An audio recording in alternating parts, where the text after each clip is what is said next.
Bienvenido al programa Despegue 30D de Tribus Team. El hábito diario de escuchar esta información tiene el poder de ayudarte a crear un brillante futuro financiero. Cambia lo que escuchas, cambia lo que lees, cambia con quién te asocias y cambiarás tu vida. La economía industrial, la economía que nos precedió, la economía que nosotros hemos vivido, la economía en la cual nos criamos y en la cual nuestros padres se levantaron, es una economía que no está enfocada en ayudar a los demás. Es una economía que está enfocada solamente en el individualismo a ultranza, y esa economía tuvo muy pocos tutores para enseñar a la gente a tener éxito. Y entonces lo valioso de esta economía es que esta economía tiene, o el network marketing tiene un principio importante, y es que es una idea matadora.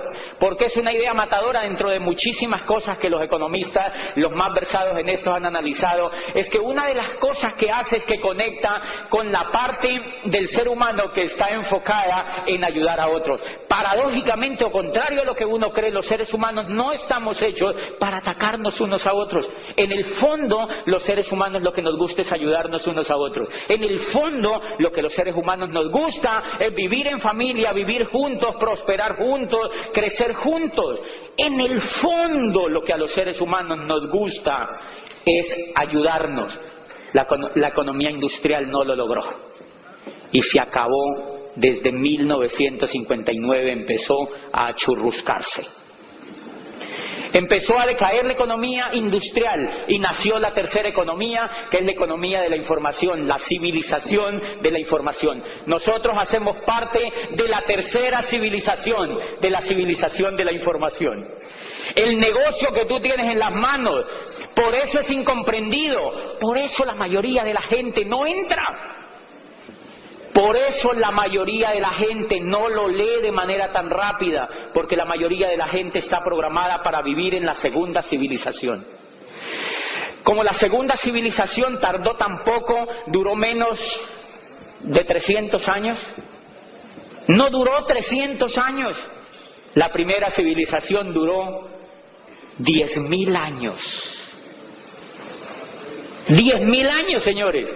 La primera gran civilización, que fue la civilización agrícola, duró 10.000 años. Ya no hay sobrevivientes. Ninguno quedó vivo de esa civilización.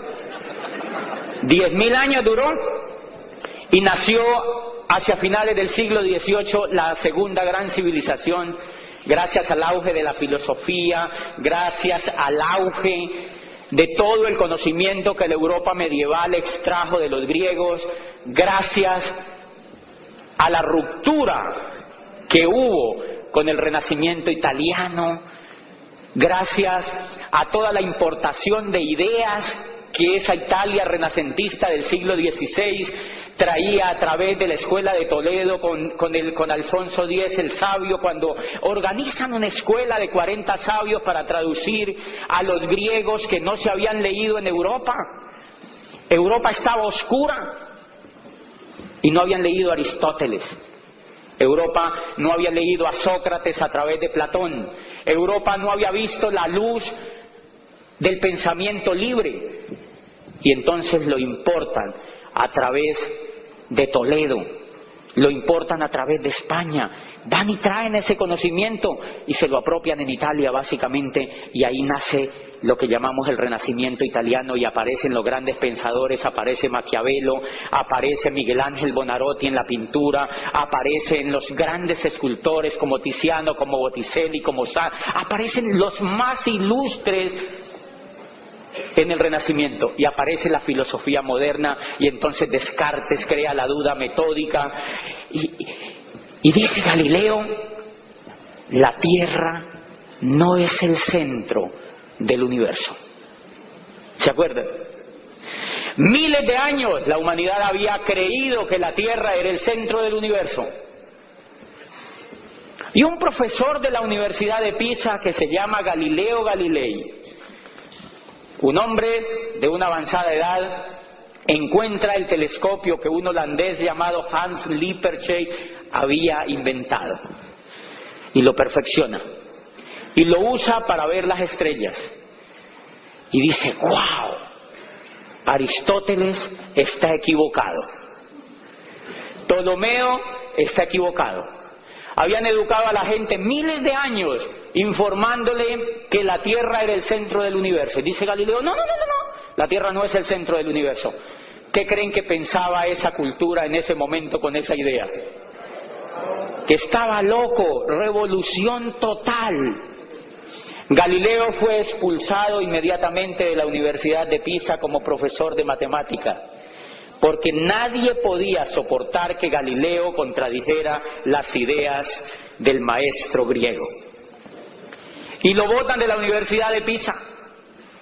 Y el pobre Galileo, humillado y ya anciano, además de ñapa, es llamado ante el tribunal de la Inquisición y le dicen, la pena para lo que tú has hecho es quemarte en la pira romana, como se hizo con Giordano Bruno, que le cortaron la lengua vivo y lo exhibieron en una pira romana para que la gente tomara escarmiento, que pensar era prohibido, que cambiar era prohibido. Y Galileo dijo, ¡ay, qué susto! A mí me van a hacer lo mismo. Y le dijeron, la pena que está prevista para ti es la misma. Y entonces a Galileo lo llevan enfrente del tribunal y le dice, el inquisidor le dice, hay dos posibilidades. O tú te retractas y te damos una pena un poco más tierna que consiste en cadena perpetua. O sigues en tu invención y te quemamos en la pira. Pero antes te cortamos la lengua vivo, como a tu amigo Giordano, el pensador, el idiota. Para ellos era un idiota. Y entonces Galileo dice, bueno, yo tan 69 años ya tengo, me he gastado toda la vida en esto. Y le dijo, no, yo me voy por la primera, me retracto. Y entonces lo condenan a cadena perpetua. Galileo murió preso en su casa. Le dieron pues la casa como cárcel y murió preso porque tenía cadena perpetua. Pero al salir del auditorio donde estaba con el tribunal, dijo, pero que se mueve, se mueve.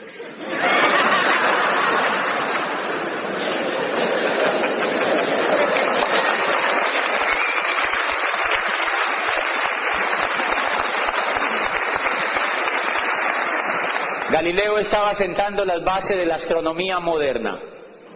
Galileo estaba sembrando las bases de la civilización que hoy tenemos, y de allí apareció la duda metódica, apareció Descartes con el discurso del método y mandó al traste con las teorías que habían hasta allí, y el mundo cambió. Y gracias a eso apareció la Revolución Francesa. Y gracias a eso aparecieron los derechos civiles de los seres humanos. Y gracias a eso ocurrió la primera democracia que se instaura en el mundo, los Estados Unidos de Norteamérica. La primera democracia. Ni siquiera los griegos antiguos habían propugnado por una democracia más abierta y más genuina que la que implantó el pueblo norteamericano con los fundadores. ¿Por qué? Porque alguien se atrevió a cambiar, porque alguien se atrevió a pensar. Estamos viviendo justamente, señores, estamos viviendo un momento crucial en la historia de la humanidad, y es que ustedes y yo nacimos por fortuna y para otros infortunadamente. Nacimos justamente cuando se parten las dos civilizaciones. Eso que yo les estoy hablando dio origen a la segunda civilización, a la era industrial. Nace la era industrial.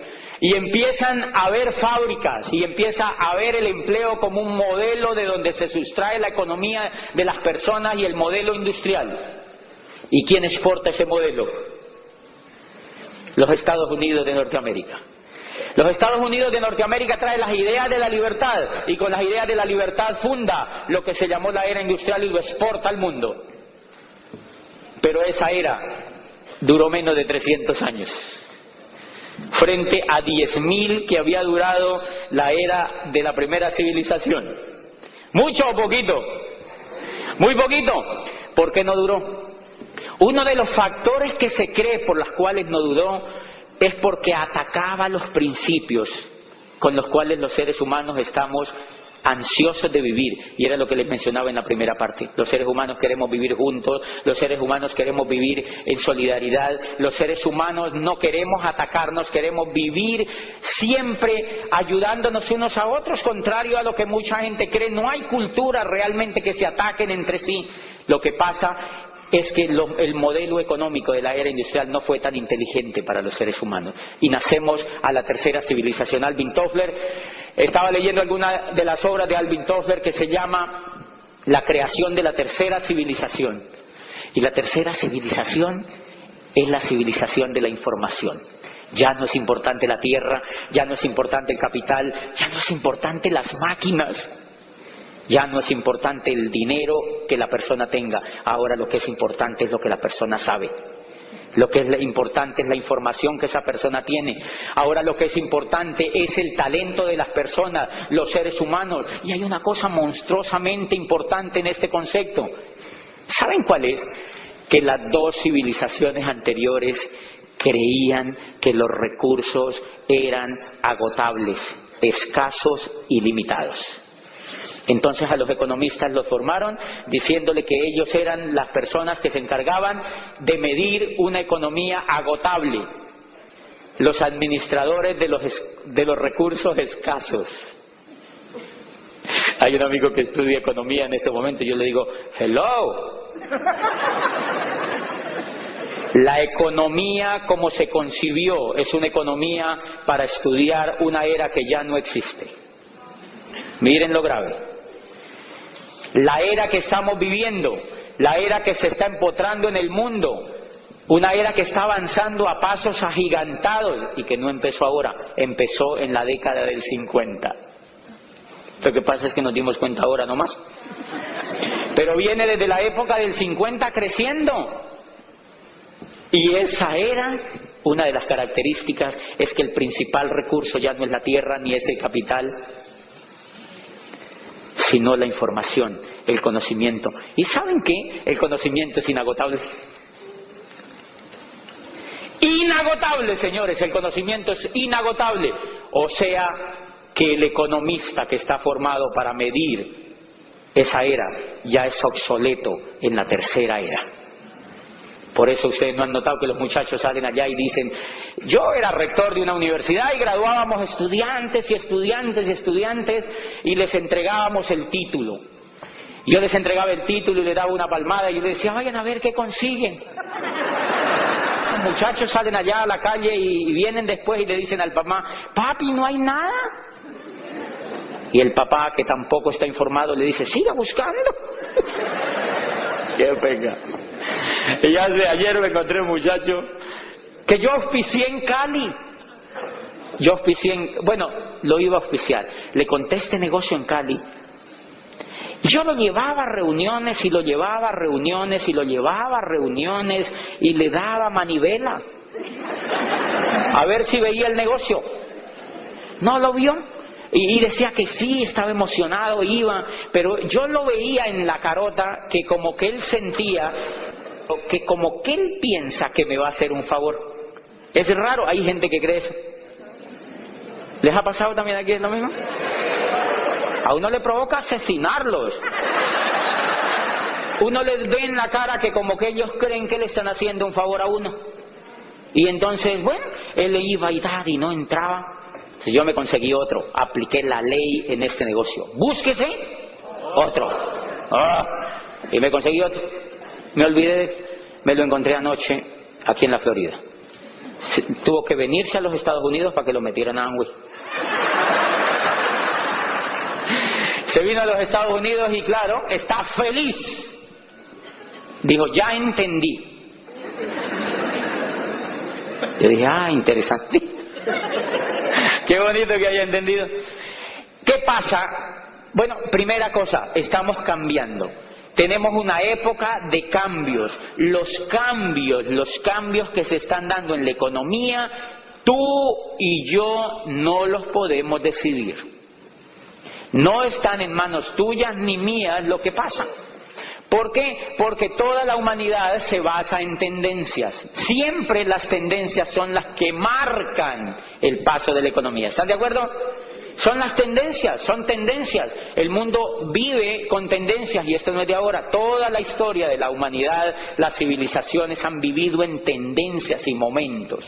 Señores, espectacular lo que tenemos en las manos. El negocio que ustedes y yo tenemos es un auténtico negocio de la economía de la tercera civilización. ¡Guau! Es un auténtico negocio de la tercera civilización. Y no lo digo yo, lo dice una de las personas que yo más respeto en el mundo de esta industria, que habla sobre esa industria y que es de los hombres más respetados en el mundo de las finanzas y de todos estos temas. Se llama Robert Kiyosaki. Dice Robert Kiyosaki en un libro que me impactó.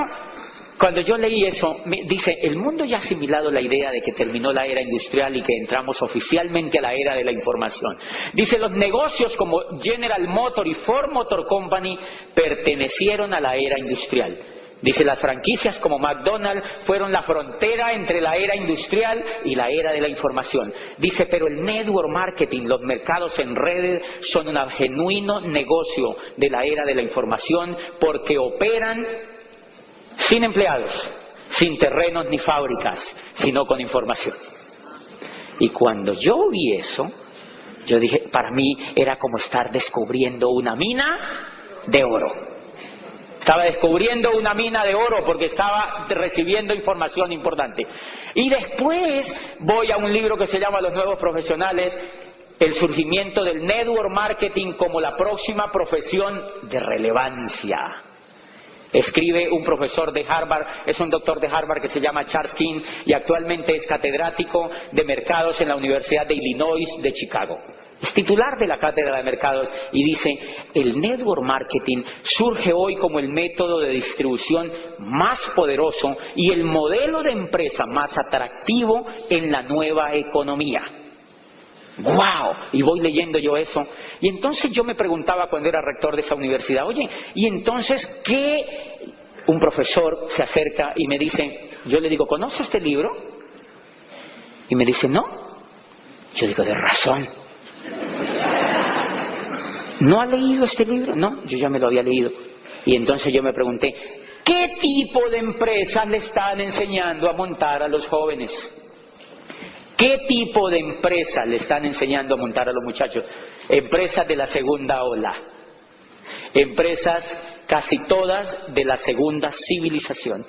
Por dos razones. Primero, porque los profesores nunca han tenido una. Si el profesor nunca ha tenido una empresa, ¿a él qué le importa si es de la primera, de la segunda o de la tercera? Eso es el problema de los estudiantes. Y entonces yo veía ahí una gran falencia y yo empecé a descubrir que ahí había un tesoro.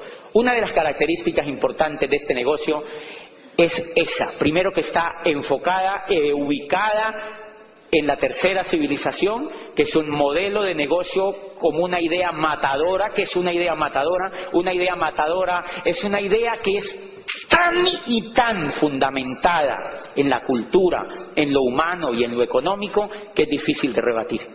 ¿Ustedes han visto el palo que le han dado a esa industria? Sí, a esta industria la han atacado desde que nació. Y cada vez es más grande, y cada vez es más grande, y cada vez es más grande. ¿Por qué? Porque es una idea matadora. Ninguno de la generación de Galileo vivía ya cuando la educación acepta que la Tierra no era el centro del universo. Entonces yo le digo a la gente, no se preocupen porque no les enseñen eso en las universidades, porque no lo van a encontrar. No lo van a encontrar, dice este profesor de Harvard. Apenas en algunas universidades norteamericanas se están colocando algunas cátedras para enseñar eso. Pero bien, dos características importantes que nos van a enseñar o que tiene esta industria. La primera, la base esencial de esta industria, como no es el capital, la tierra, ni las maquinarias, ni las materias primas, el gran capital es la información. ¿Quién contiene la información? El coco. Es el ser humano el que contiene la información. Entonces, noten ustedes que este negocio es de seres humanos. Es un negocio basado en seres humanos. Todo el negocio es basado en seres humanos. Luego, si el negocio es basado en seres humanos, ¿qué es lo que hay que desarrollar? Seres humanos. Lo que hay que desarrollar son seres humanos.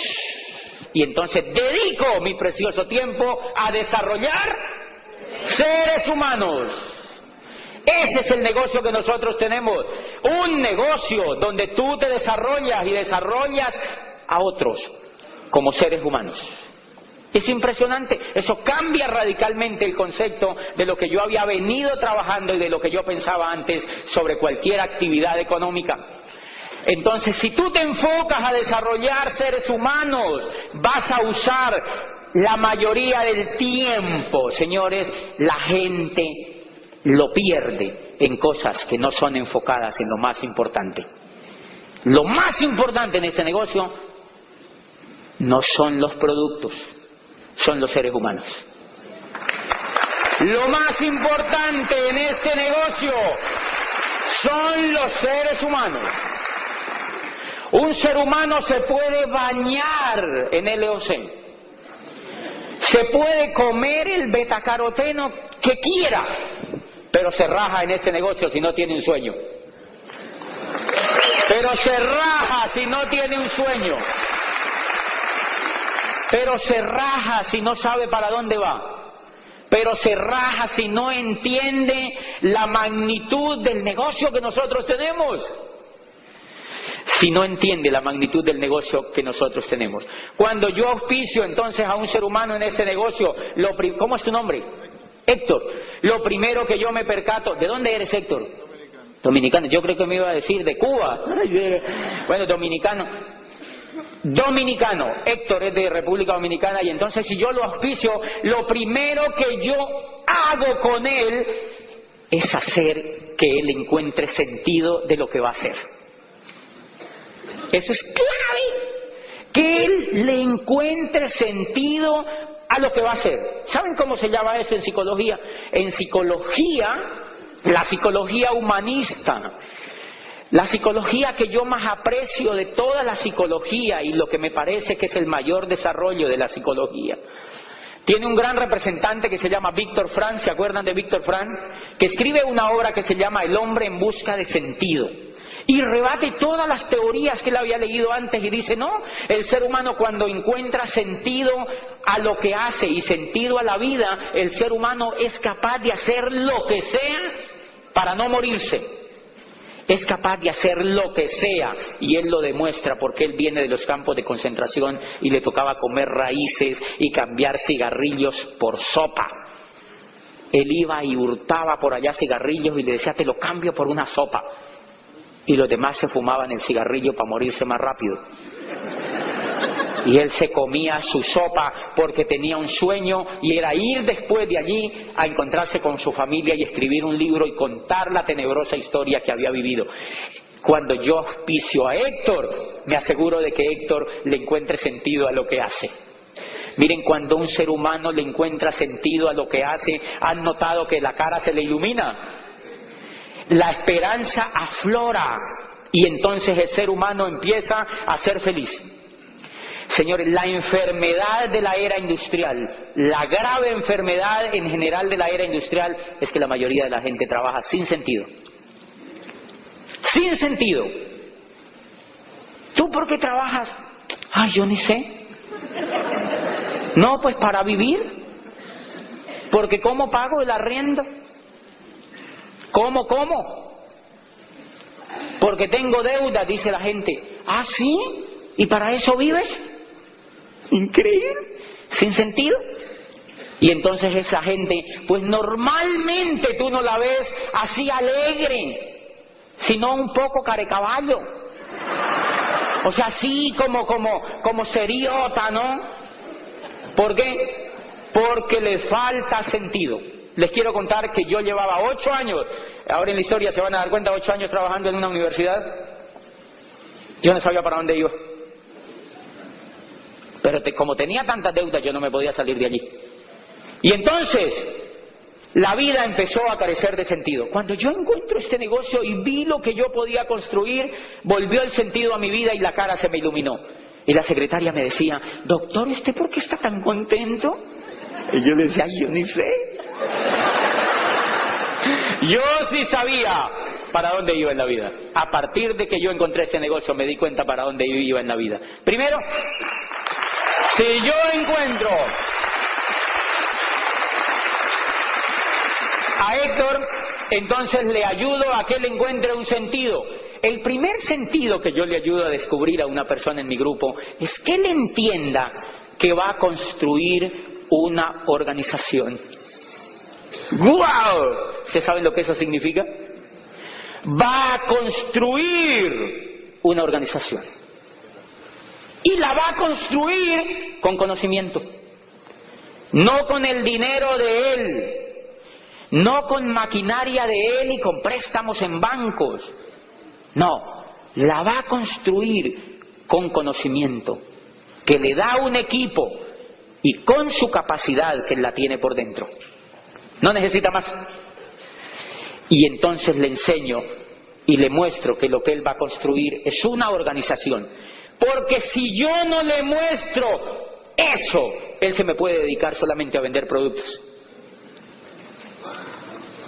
Yo le tengo que mostrar a él que lo que va a construir es una organización. ¿Una organización de qué? De seres humanos. La persona que tiene sentido de lo que hace no se raja. Nosotros hacemos un seminario en una universidad ahí en Colombia que se llama la Universidad Javeriana, una universidad importante en el sur de Cali. Yo auspicio un muchacho a quien no le había yo logrado todavía descubrir el sentido de lo que hacía, iba a su primer seminario. Y resulta que en ese seminario yo tengo un grupo que trabaja en una orquesta. Y entonces había ido uno de los muchachos de la orquesta con un trombón. Y entonces cuando llegó el momento de los reconocimientos, la alegría y tal y no sé qué, entonces apenas salía alguien al reconocimiento, decía el muchacho del trombón, hacía cuac, cuac. Bueno, yo normal. Cuando terminó el seminario el otro día lo llamé y le dije, oye, ¿cómo te fue en el seminario? Y me dijo, no, regular. Y yo, ¿y por qué? Yo había salido enardecido del seminario. Me dijo, no, regular. ¿Cómo se llevan a un tipo con un trombón en semejante evento? Tremendo auditorio. ¿Y cómo se llevan a un tipo con un trombón? Ese señor dañó todo. Decía, se rajó. Sigue siendo amigo mío, yo le escribí por el chat, estaba ahí pegado al chat, yo le dije, hoy hay seminario en la universidad y me aseguré de que no lleven trombón. ¿Por qué creen que se rajó? Porque no tiene sentido. ¿Se da cuenta? El que no tiene sentido, hay señoras que se han rajado en ese negocio porque las pisaron.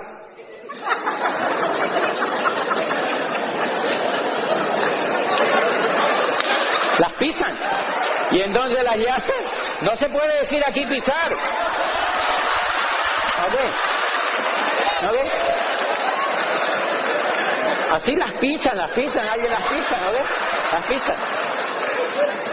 Hay señoras que, o personas que van a un auditorio y dicen, no, yo una vez estuve en eso, pero no, es mucha gente, a mí me pisaron. Y uno dice, ¿y eso qué tiene que ver? A mí se me pueden ir todos encima, yo no me rajo. Porque ya encontré el sentido, señores, del negocio. El sentido te hace tomar decisiones que antes no tomabas. Si tú vas a construir una organización, es para ser libre. ¡Libre! Yo llevaba 25 años trabajando y en 4 años, en el segundo año era Esmeralda fundador. ¡Libre! 4 años, diamante. ¡Libre! ¿Dónde hay que ir? Donde haya que ir. Entonces el que entiende el sentido del negocio, adivine qué hace. Lo primero que hace es que va a la convención. Va a la convención donde sea. Yo inicié el negocio en Popayán, sur de Colombia, a 14 horas en guagua o en bus, allá le llamamos bus, que es el aparato ese largo que tiene puesto. Allí. Todos, cada 4 meses, nos íbamos sagrado desde Popayán a Bogotá a una convención. ¿Saben cuántos llegamos a ir? 500 personas. En buses. Cuando los buses, en mi país es un país muy quebrado y hay ríos, y los buses les encanta tirarse a los ríos. De verdad, hay mucho accidente de buses en los ríos. Señores, no importaba eso. ¿Por qué? Porque había sentido. No importaba eso porque había sentido. Y entonces es clave ese pedacito. Y hoy la gente que tiene sentido es esmeralda y están calificando a diamante. Allí en Popayán, porque tienen sentido. Los demás se escurrieron. Se escurrieron, o sea, se fueron. Los demás se fueron. Y miren lo interesante, se van y se los llevan de aquí para allá, de aquí para allá, de aquí para allá, los auspician en otras cosas, los cogen como bola de billar para todas partes y porque Séneca decía, un barco que no sabe a dónde va, todos los vientos le son desfavorables. Si el barco no sabe a dónde va, todos los vientos le son desfavorables. Señores, que de este seminario, ojalá usted se siente, si es nuevo, mire, si es nuevecitico, dígale a su diamante, búsquese de donde lo encuentre en el grupo y captúrelo un ratico. Cáigale donde esté y dígale, yo quiero que usted me explique cómo llego a diamante. Porque ese man que vino dijo que estaba en mis manos.